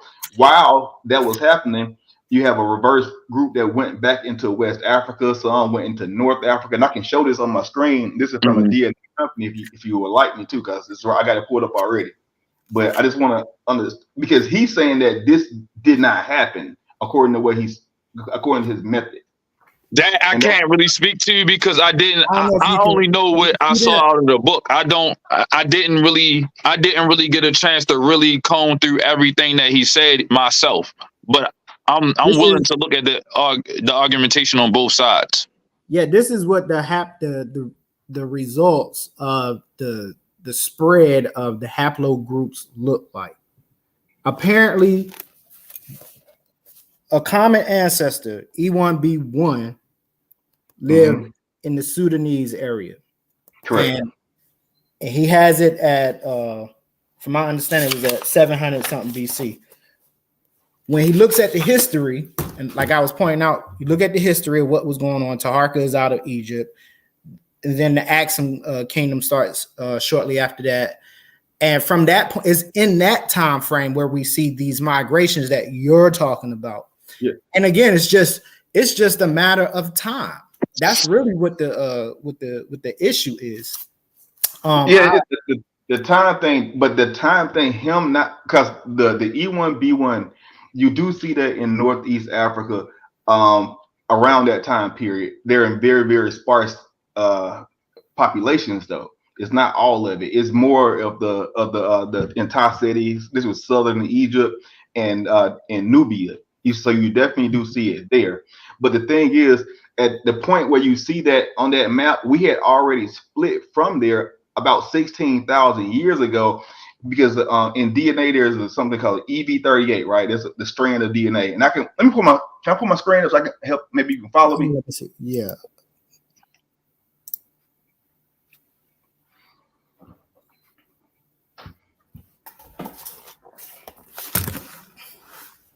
All right.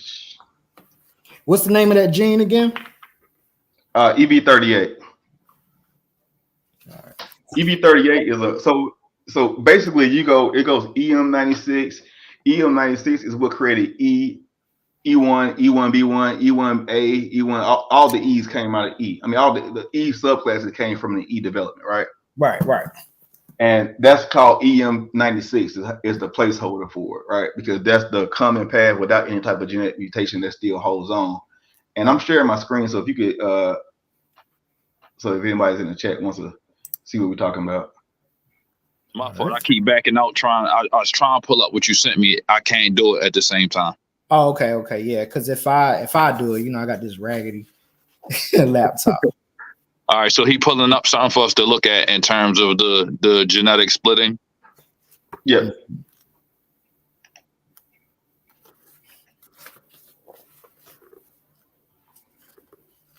And, oh, you gotta share my screen. I'm sorry. I thought I did already. I'll do it again. There we go. All it's right. Up now. Okay. All right. So this just tells us about, this is the haplogroup EM96, right? So we'll start there. EM96 is right here, right? As you can see on my map. This is EM96. This is where you get the DE that I was referring to that crossed over and went to Yemen. You have some A population that went here, but then you also have over here, you have the A00 populations that are still in, like Yoruba people, some Akan people have it as well, but it's mixed into that population group. But with EM96, what it does is it splits and it turns into multiple sub haplogroups or multiple haplogroups, I guess I would say, right? Yeah. So we got to follow our particular path because I'm not sure what y'all's DNA is, but I'm of EP252, and that came from a later branch, and I'll show y'all here. So it goes E1, E1A, the E1B, and they split. So this is the E1B, 1B that you're referring to, but our development happened. We went from E1B1 to E1B1A by way of EB38. Okay. EB38 then had two lines. It split into L222 and also M2. We also are right here on this. And then we go EM180. And EM180 is what mutated later to what we have now to L85, U175, and also EP252.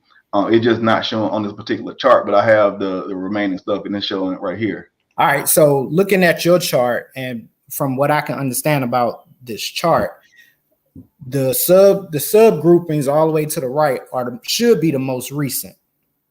Yeah. Okay.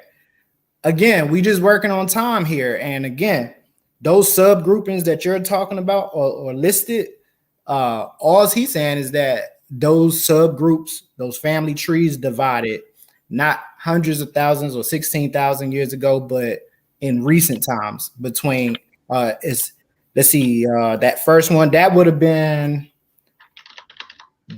recent right here. When you go all the way to the right, these haplogroups, those would have come about recently, according to Dr. Jeanson's research. So everything that you're showing here looks accurate. It's just the time. And then I'm looking here. See, because you have somebody that was able to pull up migrations and haplo grouping, I would like to be able to save this part of the conversation and have him back on the show.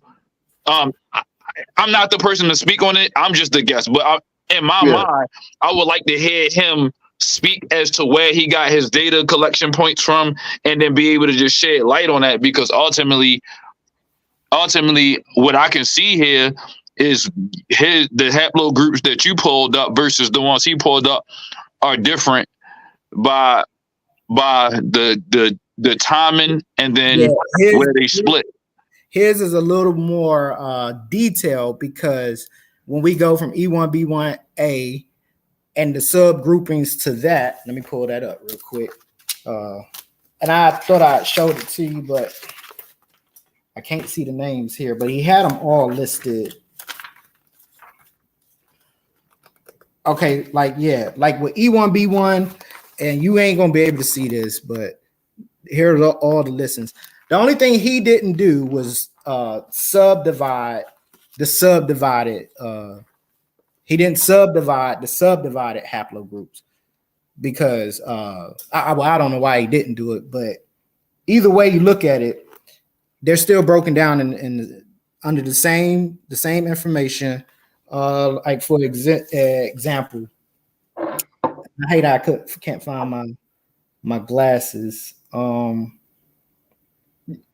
and I'm not disagreeing with the main branches, but what the issue is when you look at and say that, hey, E1B1B was created. I mean, E1B1 is in Northeast Africa. I'm not going to disagree with you on that. E1B1A and E1B1B are in North Africa, but we are not, as West Africa. We're not E1B1A or B1B1B. We are E1B1A something, and the something is that subclave that lets you know that there was a break in that haplogroup that happened 18,000 years ago, and he's removing that from the timeline. And that's the issue, because there was a break, and then they settled in different populations. And one thing that determines a population is isolation and replication. So when you isolate, you have certain mutations that are happening, and he's removing the fact that that happened, and he's condensing the time that it takes for a genetic mutation to happen down to fit to the biblical timeline. And that's where the issue comes with. But that's, again, like when you saying that he is condensing the time, he's not condensing the time. What he is doing is looking at the mutation rates within the Y chromosome. Maybe when we come back, Okay. You know what I'm saying? Like, you'll see us jump on, or you can hit Pianki up if you want to come on and have a conversation with us on a later show about the mutation rates. I would love to go through that. Maybe I can get the doctor to come on again. I don't know, but we can have that conversation. Or at least maybe reach out to him in an email or something to see if there's some justification, because I see what he's saying, and I was thinking that maybe was it by chance? Do you think that it was he said it the way he said it in reference of condensing the information so that it wasn't long-winded for the show, or was it that his data was just condensed like that because he's skipping things on purpose? Yeah, I found something. Let me just. Okay. I'm gonna read this. This is from Traced, page 68, and I got it highlighted so y'all can see I'm not just saying stuff out the off the head. But let's see, new study on rate change. That's what I was looking for. Okay, this is what he says. In fact, the data from this study implied that Y chromosome Adam lived just a few thousand years ago. Darren, you covered that yesterday. Yeah. What was the mainstream scientific community to do? Oddly, they filtered their results, removing data that contradicted the 200,000 year time scale. They did so until the Y chromosome copying error rate matched their expectations. Let me continue. They forced the results from the high quality methods to fit the results from the lower quality methods. Why? Because the later fit their expectations. So when we talk about agendas and all this other stuff, that's the same argumentation on the opposite end now. So it's basically saying that the secular, according to him, that the secular artist, I mean, not artists, I'm not talking about rap. The secular scientists basically did what we were saying that could potentially have been done by the Christian pseudoscientists. Yeah. So now that was an actual agenda behind that. It's called Teach the Controversy. If you can Google that when you get a time to. Teach the Controversy was the media outlet of the Discovery Institute. And what their purpose was to put out articles to teach the controversy behind modern science and genetics and anthropology. And so they put out articles saying, hey, this is the problem with these things. And if we can acknowledge the problems, we can then bring people back to the creation belief system. It's crazy, bro. Like they literally did that on purpose, and it's articles about that. This is why they got discredited from the scientific community, because they had an agenda to teach the removal of scientific literacy. So can you explain why the mainstream scientists filtered their information when the Y chromosome Adam turned out to be only a few thousand years old. Why did they filter that information? I've never heard of a Y chromosome atom. I have heard of the mitochondrial Eve. So I wouldn't be the guy to answer that question. I've never heard that before. All right, let me continue reading, and then I'm gonna let you get your last word in, and then I'm gonna have to end it here. Okay. I'll end it in about 10 minutes. All right, continuing on page 68. The clash between, let's see where was that? To fit there. Okay. These actions represent a form of circular reasoning. They do not constitute an independent experimental scientific test of the time scale of human origins.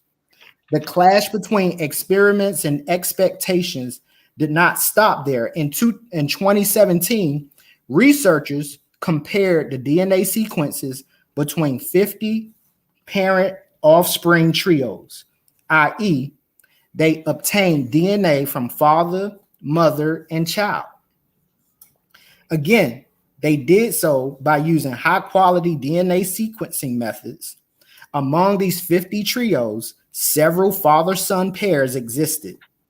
The researchers published detailed analysis of the copying error, the copying error rate in these people. They discussed the rate that occurs in the DNA that is inherited from both parents. This DNA represents about 98% of our total DNA, but conspicuously absent from their published results was a statement on the father-son Y chromosome copying error rate. And I'll give you the resources after this. From the raw data that did make it into their published study, a potential answer emerged. From this raw data, the father-son Y chromosome DNA copying error rate could be extracted, meaning they can take out the rate of change and observe it. The results were consistent with the 2015 high quality studies.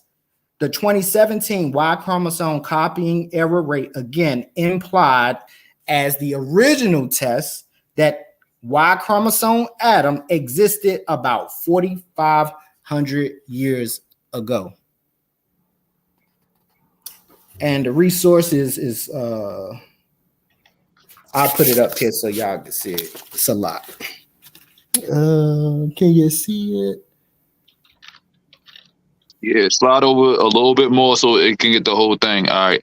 Maybe we can screenshot it, and then for those who want to go back and fact check. All right. So basically, and Kyle, I appreciate you coming on. I'm gonna say this, and then I'm gonna let you get your last spill in. It seems like what you saying that the Creation Institute and their scientists are doing, this is what the mainstream scientists are doing. If the results from 2015 and 2017 on the Y chromosome atom demonstrated that he only goes back at least 4,500 years. That and what they did was filter that information out and kept it from the public. That to me sounds like what you are saying that the Christian Institutes are doing, but that sounds like what the mainstream scientists are doing. So you can go ahead and respond to that, and then I'm not going to boot you out. I'm just going to, remove you. No, that's all good, bro. And I appreciate the opportunity to come on. But I would say that because I did a quick search for it while you was talking about Y chromosome atom.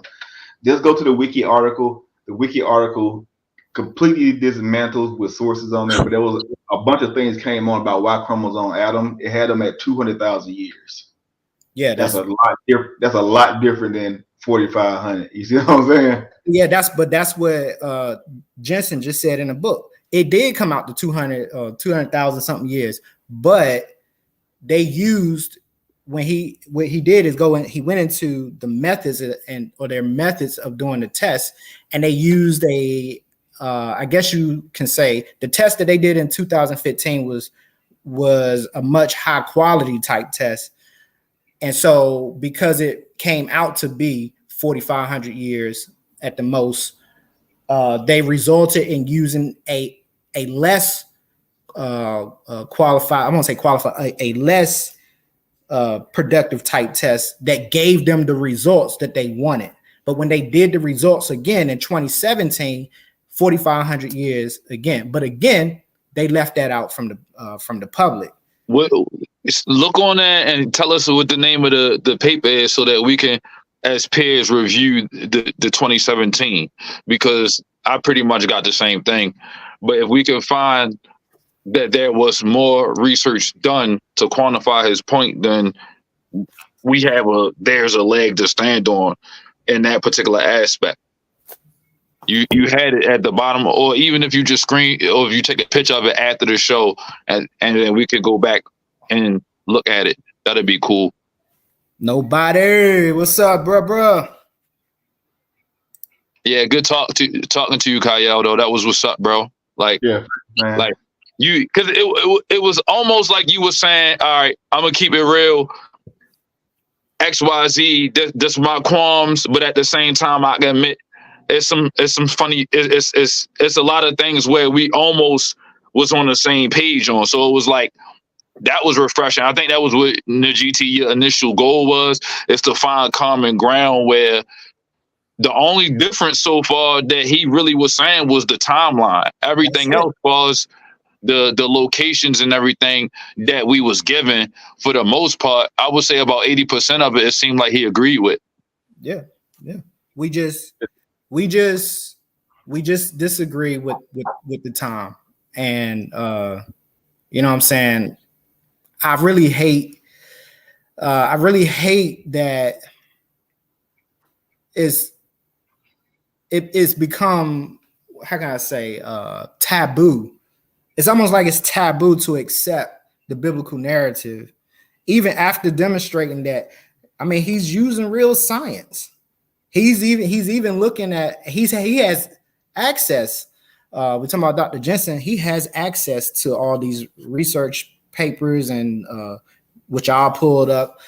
He did refute some things. Like if you type in the issues you had, I did see on YouTube, and I didn't mean to cut you off, that on YouTube, he does have some rebuttals from back in 2022. It looked like, and some, like, I guess people, because obviously within the scientific community, you got people pro him, people that's against what he's saying. I'm just curious to see, and I'll probably check out some of those things. See, look at this, bro. Look at this. Here we are having a peaceful conversation, and he jumps on. Oh, don't waste your time, bro. That's what C-Dot said. Yeah, it's like I don't get it. We trying to have a conversation. Hey, don't waste your time. You definitely. That's the problem. And the fact that you said some decent stuff, Kyle. So it's not even like we didn't find some commonalities and some things that we need to work back through. So it was like just to discredit the one time where we got into a good space where we got some things that we need to go back and look at again. That's crazy. But I mean, I get it. Yesterday, Wayne had such the greatest conversation with bro, so he gonna do that. Yeah.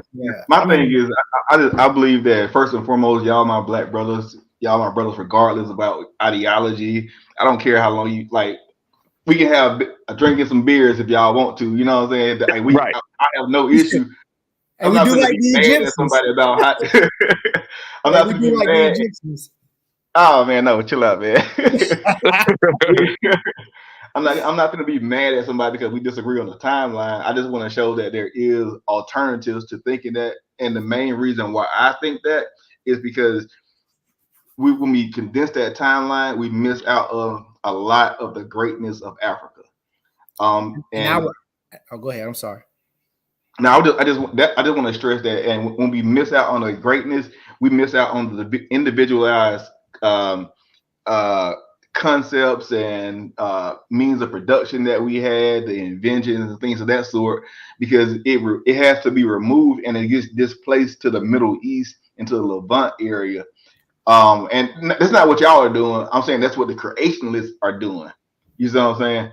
And I don't want y'all brothers to be get sucked into that creationism hip. Because hey, I'm already in it, bro. So I believe what you have to say. No doubt. I'm gonna hop off, man. Thanks again for allowing me on, though, bro. Y'all have a good one. You too, man. It was good talking to you, bro. It was definitely good talking to him. He said some things that for me, I wanted to go back and quantify some of the things that I heard. I like how he was coming because I felt like maybe with a potential second time with the Dr. Jeanson, it would probably be good for him, somebody like that, to be able to ask they questions because he had some legitimate, qualms. Yeah, I really, that's another reason that's the type of person that I want to see talk to somebody like Nathaniel Jeanson. Like that, because for me, somebody who don't have an agenda. Right. He genuinely was giving up the information as he saw it. And I respect that. I respect that a whole lot. So shout out to you, Kyle. Yeah, for sure. Salute to DMG, the poet. Salute, Pianke. What's up, bro? We about to wrap this up in about 5 minutes. But it seemed like all we did was disagree with the timeline. Yeah, and again, but you love timelines. Ever since I've known you, you have been a timeline junkie. You know what I'm saying? Not that it's a bad thing, but it's like, for me, I just can't say 4,500 years. I was like, maybe if he had said like 10,000, maybe 7,000, 8,000. I personally don't know. But also, this is not my expertise. Now, had my wife been sitting here in my ear, letting me know. That question? Did you ask her? I ain't even sent it to you. You ain't never sent me the. For those who don't know, my wife at one point was a biologist. She used to, when I met her, she was a scientist. She worked for a company here in Maryland, but and I was doing IT. Yeah, we from Baltimore, so from Baltimore, and my wife is really into this type. She's a science teacher now, and this is her. She loves this type of stuff. Me personally, I'll take the data in and research it and look and listen, but I'm not the one that's going to really punch hard in this. This ain't my super favorite area. It's interesting to learn. I saw Nathaniel Jeanson. I heard what he said. I still don't necessarily know of us being Egyptians. That's Bianchi right there. Yeah. Oh yeah. What's up, Bianchi? Thanks for letting me get on the platform. I appreciate it. And my closing statement is I would like to hear if that last gentleman, Kyle, if he could, his top 3 like best hard hitting questions, I would love to see how Nathaniel Jeanson would be able to deal with that data, because he showed his own graph. He pulled up some stuff on Wiki that I was reading too. And then the second thing, the other thing, he was talking about like it was a disparity between the groups as far as teach the controversy. I saw that too on my own, where the Discovery Institute, obviously they got called pseudoscientific in principle, but I just don't know how deep that rabbit hole goes because this ain't my area. But I'm willing to do more research to come back more knowledgeable. I know about some of it, but at the same time, yeah, for sure. I want to get back into this and see if we can figure out some of these unresolved issues. So I appreciate y'all for having me on the show 2 days back to back. Shout out to those who mad. I don't know what they mad for. I don't know what they mad for. Like, bro, that was talking about the stuff yesterday. Get back on the show. Say your piece. At this point, it ain't no sense in you being upset, bro. You could really come back and say you don't agree that man came from the dirt. You don't agree that what did he say? Like humans don't have the minerals, the mineral content from the dirt. I don't know what his exact argument was, because when he started getting into it, me and him bumped heads. And that was my fault. I should have let him at least finish his statement. So if he get another chance to get on, or he even want to get back on, at least to make it in the comments next time, so we can really go into it without no beef. Right. But I like today's debate. I like the conversational stuff that we was bringing up, and the thing about Ham being cursed, I don't remember hearing that. If somebody can quote or give a timestamp of when that happened, that would just like when people make statements. Fact check it. Just because I didn't hear it. Yeah, I didn't hear it at all. Ain't nobody here. It was just an accusation and a lie, and that's wrong. You know what I'm saying? So it's already 2 hours. So let's lock in here. You gonna close out with something? Well, this is what I'm gonna say, and these are the topics that I'm gonna be touching on every once in a while whenever I get time. We already took care of the curse of Ham. One of the issues that came up in the discussion with another brother was the legitimacy of Moses' existence, or the type of text or language he would have written in. I'm gonna cover that. Go into the recent discoveries of, or it's not even a recent discovery, it's a rediscovery of an Amorite tablet that has cuneiform text on it, but is written in Amorite language, and is almost like the Rosetta Stone because it's Amorite and Akkadian. Okay. So being able to look at the Akkadian and look at the Amorite text. Do you remember when it was found? So apparently it's always been around since the 1800s or something like that. But during the Iraqi war, I think it was either stolen or lost. And so they recently just discovered it. I believe it was last year or the year before. And what they're saying about it, y'all can fact check me, is that Abraham may have spoken an Amorite type language because it's so similar in style with the Hebrew spoken. When you say Hebrew, do you mean like the Israeli Hebrew or the proto Hebrew? Well, when I say what I'm talking about now is the spoken language. Okay, got you. Because at the time of Abraham, they write, you don't have a Hebrew written text. Mm-hmm. But Abraham is not accredited with writing anything. But he did live amongst the Amorites in Mesopotamia. Mm-hmm. So that's one new discovery that they have out there, and I'm gonna touch on that. In all fairness to Dr. Jeanson, and I'm gonna bury this today because this is a dead horse, but I'm gonna say to everybody who disagrees with his work, you can disagree. We all have that right, but you can't take the man credentials away. He's a true scientist. He's not a pseudoscientist.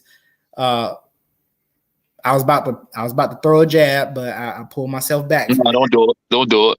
Yeah, I pulled myself back from that. But he's not a pseudoscience. He's a scientist. He has the same credentials as all the mainstream scientists. So he's doing the work. He's doing the work currently because that what's that A00 or 00A haplogroup that they're talking about.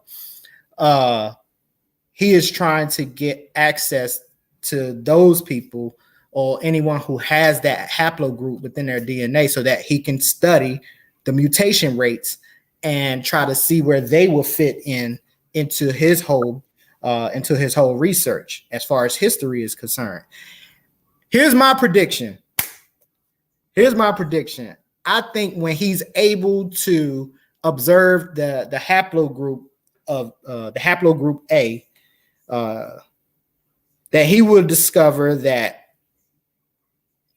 they too go back to a common ancestor 700 years before Christ. That's my prediction. Now, another topic that I was going to touch on, that I will be touching on as I do these shows, is the it's the concept of what I would call. No, I ain't even gonna say that. I'm trying not to give away too much, but basically the Exodus situation, providing information as to how and why the Exodus actually happened, exactly the way that the Bible said. And what I really wanted to point out was the invention of the written script of the Proto-Sinaitic. Again, forgive me. I have a slight accent, so if I'm saying it wrong, forgive me. But again, it's the Proto-Sinaitic that my man said Erica Badu. Anyways, the Proto-Sinaitic, I believe, is the script that Moses used when God commanded him to write. And I'll get into that. Of course, the legitimacy of the Bible, starting with Moses, and how that account that was given to Moses is from a trusted site, and a trusted source, and that source will be God himself. So if God told Moses what took place from Genesis all the way up to his time during the Exodus, I would think that God knew exactly what he was talking about. So, and the reason why I bring that up is because they like to say, oh, well, the Mesopotamian writings came before the Bible in a sense. And that's true. Historically, their accounts of like the Epic of Gilgamesh, Utnapishtim, Zuasudra, and all these other ones, Utu, Meshkagesha, Inanna, all of that was when you read a lot of that material, a lot of the material is basically almost the same, with the fact and where there are people. For example, Utnapishtim is Noah, and just what it is. Like, but I'll get to that day. If I'm available and I get a chance to talk on it, I'll talk on it. A lot of the stuff that people are debating when they read through some of those stories is really uncovering pretty much the same stuff. Right. It's just like, for us, it's always the antithesis, right? It's the complete opposite. So for them, they would say, oh, they had it first, they wrote it first, so their accounts is truer than what the Bible says. Which not necessarily true, because but for us, hold up, let me finish. Go ahead. But for us, we say, well, all they're doing is recollecting a memory of something that had happened, and it's just corrupted, which is why I point out the fact that when Moses received the information about the flood, the same flood that these Mesopotamians are talking about, we actually get the actual history of what happened and not a corrupted one. Go ahead. What you was going to say? I was just going to say, just because, all right, I got kids. I got 5 daughters. If one busts a window and then the one go tell, she leave 5 minutes sooner to go tell, that doesn't mean that she going to tell the story the right way. She going to tell it from her vantage point, or she might spin it whereas though she wasn't involved a certain way when they was both throwing rocks. So it don't really matter. Like, when people say stuff like that, I always think about the common sense practicality part. Like, I could beat my sister and running, and she went to tell on me. I'm gonna get home and tell the story first. The dog got out the fence instead of, the truth is, I let the dog out the fence so that it could chase us. But I didn't want to get in trouble, so I came up with extra. I put a little extra seasoning on that story just so that it positioned me in a better light. Sauce. No, I'm from Baltimore. We don't do mumbo sauce, baby. We don't do that, baby. We don't do that, man. But on a serious note. But on a serious note, I'm just saying that just because you were first does not necessarily authenticate that you are telling the truth. That's all I'm saying. All right. So yeah, good point too. And so other topics, again, within the Exodus paradigm, I will try to demonstrate why I believe David Rowe's position on who the Pharaoh of the Exodus was, and that is Dudamus the first, and possibly his son Dudamus the second. And I'll talk about that. Also, we always talk about the Proto-Sinaitic. There's this thing called it's called eponyms, right?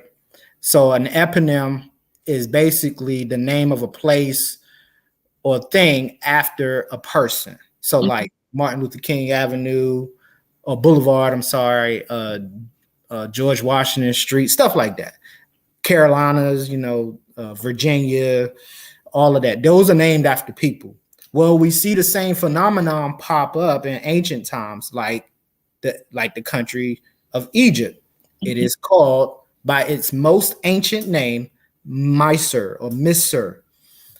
Again, when we're dealing with languages, things change over time, but basically, Mysore, according to our Bible, is none other than Mizraim. So I'm going to talk about that. And I think that's pretty much all that had came up. But somebody brought up Naram Sin. I got a good one for Naram Sin. What is that? So you ever seen the stele where this man is a tall figure is standing on top of a mountain and he got the crown with the horns and he's like, and you see somebody underneath him. He looks like a giant and somebody's blowing a trumpet. Well, basically, see, this tab is you. Okay. So basically, a lot of people have misidentified Naram Sin as Nimrod, but it's not Nimrod, it's Naram Sin. It's something funny about Naram Sin because his political prowess in Mesopotamia seem to kind of match a biblical situation that happened that I'm not going to reveal just yet, but we're going to touch on that. Let's see. And one last thing, we're going to talk about the Ipuwer Papyrus that also demonstrates that the Exodus actually happened. And we're going to get into the whole Hyksos situation. But you know how I do, bro. Like it's gonna be a freestyle. It's gonna be a freestyle study one day. So this is what we have to look forward to in the future. DMG, he said, bring this brother back. Yeah, I appreciate you for having me on again, man. I definitely try my best to be available for the next event. You right. No, look. Kyle said, can we all admit that mumbo sauce is barbecue sauce with water and sugar? No, we're not doing that. Chicken box with salt, pepper, ketchup, hot sauce, and a half and half. That's the only way to do it. Mumbo sauce is bootleg. No, mumbo sauce is basically some sugar water and some ketchup, bro. Some barbecue sauce. He right, yo. Yo. Hey, Kyle, where you from, bro? Where you from? That sounds like something somebody from Baltimore would say. He might be from Maryland. He might be. You can tell by he could be from Chicago because they got mumbo sauce out there too. I don't count that as mumbo sauce. I call it mumbo. Mumbo. That's all it is mumbo. But we're gonna go ahead and get up out of here, bro. And I got a lot of stuff to do, so I'm gonna take a few days or whatever to try and recoup and because this type of discussion, man, it takes a lot of energy from you mentally. If y'all can't tell, bro, like you see the sweat coming off my forehead. I'm under this hot lamp, but it's been fun. So one thing I will say, the reason why and I think I can speak for both of us, bro. I think the reason why, and I know the reason why we going so hard is because people's salvation is at stake here. And we got brothers and sisters out there that don't know what to do when it comes to their Bible because they got people out there telling them, oh, well, the Bible may have been written and it says this and this, but it didn't happen that way. All it is poetry. All it is a different type of genre. You need to find out what type of genre it is. The creation is not literal. It's not literal. It's a white man religion. Like, right. Yeah, stuff like that. we gotta But- stop passing them stuff that they don't necessarily have to take credit for. They can take credit for the things they did. I'm not saying they don't have any contributions to anything, but we can't keep. I feel like sometimes that's a cop out when you want people to shut up about what they believe. You just say it's a white man religion, and I can't respect that. That's just me. And the crazy part about it, Christianity was in Africa before it was in Europe. Right.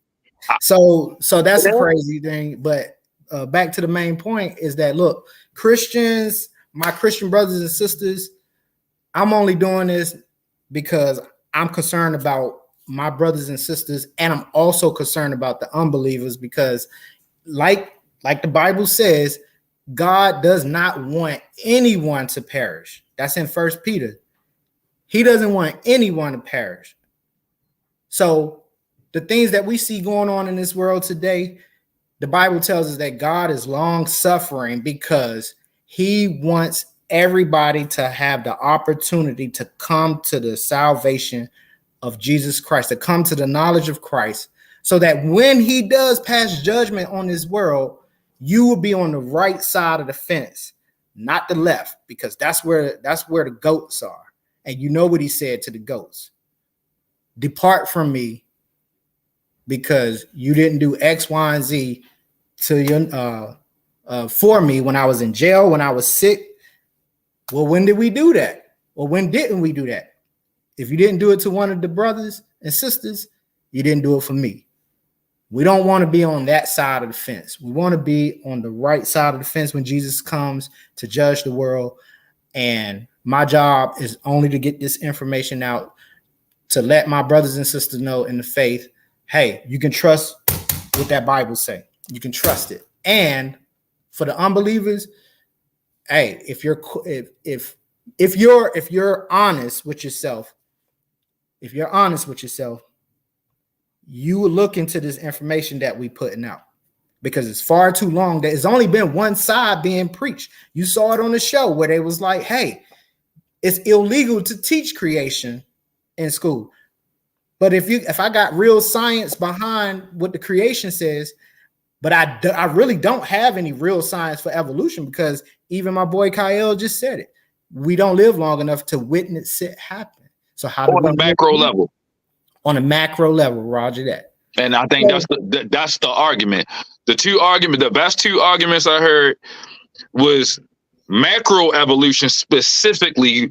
So that cuts all the filler out. Macro evolution specifically, and the timeline from Dr. Jeanson in terms of the haplogroups diverging out into different planes. Okay. So I just want that way when you have a debate from somebody, at least they not wasting time. Yeah. So they won't have no excuses. But if you want to pray us out, or I can pray us out, it's up to you, bro. Your call, bro. If you want to pray, let's do it. All right. So as we end this, Father God, we just want to say thank you to Brother Pianki for giving us the opportunity to come here and present this information and to uplift and glorify your word, and to show our brothers and sisters and even the unbelievers that your word can be trusted as a reliable source. And if what the Bible says about Genesis and creation is true, then it also must be true in regards to our Savior and Lord Jesus Christ. So with that being said, I hope and pray that everyone listening is blessed. And thank you, Father, and amen. Until next time, peace. Peace out.